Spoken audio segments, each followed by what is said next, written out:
Hello guys, so today's video is ihahatid na muna natin yung ating benta na shoes, ang ating very first benta, which is dalawang Anta brand na shoes. Nabili niya lang pala to guys sa halagang 2,600 pesos, dalawang piraso na yon. Then later ng video natin is papakita ko sa inyo lahat ng nalinisan na sapatos. Hi guys, so ito na po yung update ng ukay-ukay shoes natin guys. So meron tayong nakuha dito na magaganda talaga na shoes na China brand. Ito kagaya nito. Li-Ning. Yan, mukha pang bago yan guys. Yan. Medyo na-wash na natin to. Half wash lang siya. Para mabilis matuyo. Tsaka mabenta na. Yun. Ibali si buyer na bahala na mag-ano dyan. Maglinis ng pulidong-pulido. Then, meron din tayo ditong Peak. Yan. Killer. Solid yung design nito guys. Oh. Yan. Ang problema lang nito guys is ito. May mga draggings siya sa tapakan niya. Pero overall, good quality pa to. Sobrang solid. Magkano kaya yung original ito? Na price. Yun. Then, meron din tayong Clay Thompson.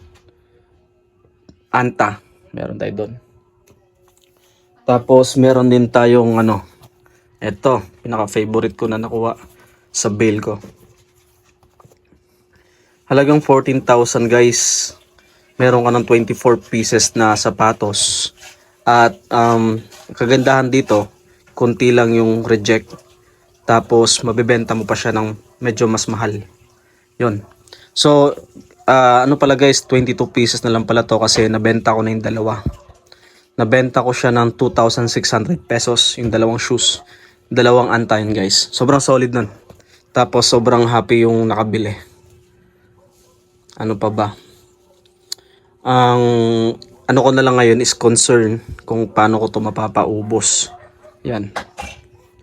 Meron tayong Li-Ning, Clay Thompson, Anta ulit. Tas fashion shoes or in-base shoes ang tawag din, hindi ko sure. Tapos meron tayong hindi ko sure kung anong brand, pero solid din 'to. Ito. Maganda rin to guys. X-Step ata to. Yan, sobrang gwapo. X-Step or Kyaw. Hindi ko alam kung yung Kyawdan or X-Step is iisa lang. Ayan. Alam ko Kyawdan to eh. Yan. Sobrang solid. Na-try ko na siyang suotin to guys. Para ma-feel ko naman kung anong feeling na gamit-gamit tong shoes na to. Grabe. Ang ganda niya pang forma. Tapos napaka-spiky niya. Maingay na maingay siya sa loob ng SM. Tapos ito. Meron pang isang solid na sapatos dito. Ito siya. Yan. Ang issue lang nito guys, wala siyang sintas. Pero kagandahan, sobrang kapal pa ng ilalim. Yun no. Sobrang spiky nito guys. Kung gusto nyo to guys, mag-comment lang kayo sa comment section. Bibigay ko sa inyo to. Murang-mura na lang guys. Bilhan nyo na lang sa sintas to. Yung size pala nito, tingnan natin ha. Ayan. Anong size nito? Wait lang guys, titingnan ko. Size 9 pala sa US. Yan. Size 9. Sobrang solid. Sana mabenta ko to kahit 1,500.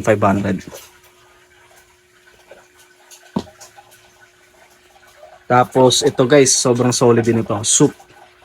Kala ko nga nung unang nakita ko to is Supreme. Yun. Kasi tingnan niyo guys oh. Sobrang solid din ng ilalim nito. Walang ka-draggings. Akala mo brand new. Quality oh. Problema, wala lang siyang insole. Goods pa yung niya, toe niya. Walang kahit anong dikitan. Pati sa heel.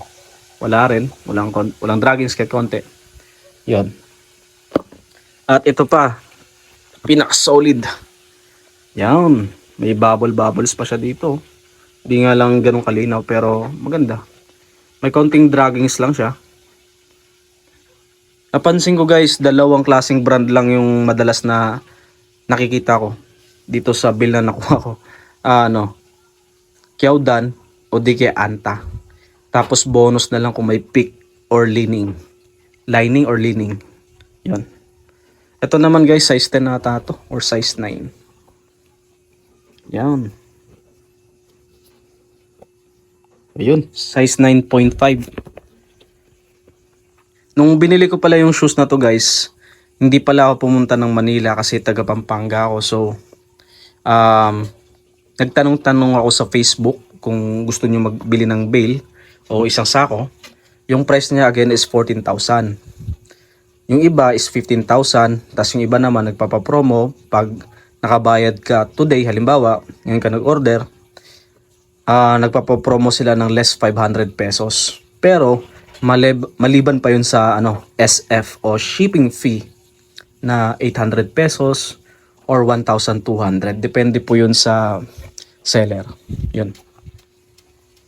Yung sa akin guys, medyo wala akong tiwala sa payment first tapos makukuha mo yung item. Parang wala akong tiwala doon, kaya buti na lang si seller pumayag siya na COD natin. Yun, pina-COD ko. Isipin nyo guys, nasa Manila siya. Pasay ata, di ko sure. Pero alam ko parang Pasay ata base dun sa nakita ko sa Google Map, Pasay. Tapos nagkausap kami around 9 o'clock. Then nagulat ako kasi isipin nyo, mula Pasay hanggang Pampanga, dumating siya ng 3 hours. Nakamotor lang. Gamit niya guys, Mio 125. Para lang ma-deliver tong bale natin. Sabi niya sa akin, ang layo daw. Grabe. Pero ang totoo, ang bilis niya guys. Nakarating siya agad. So, yun na. Yun na yung part 2 ng vlog natin guys. Ito na po lahat ng natin, shoes. Kita nyo naman. Tingin nyo guys kung sulit. Naman comment dyan sa comment section. Ito. Yan. Ito, gwapo nito. Sobrang spiky yan guys.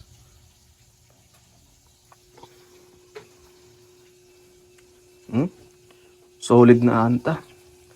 Okay guys, sana maubos natin to.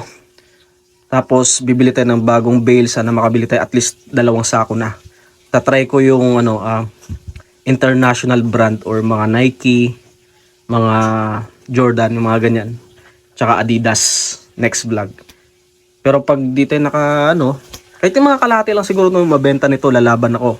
Bibili ulit ako ng isa pang bale or 2. Thank you po sa panonood. Yan, mag-subscribe na lang po tayo sa ating YouTube channel. Hindi po ako masyadong madalas na mag-upload pero tatry ko na mag-upload para sa mga katanungan nyo guys. Thank you po.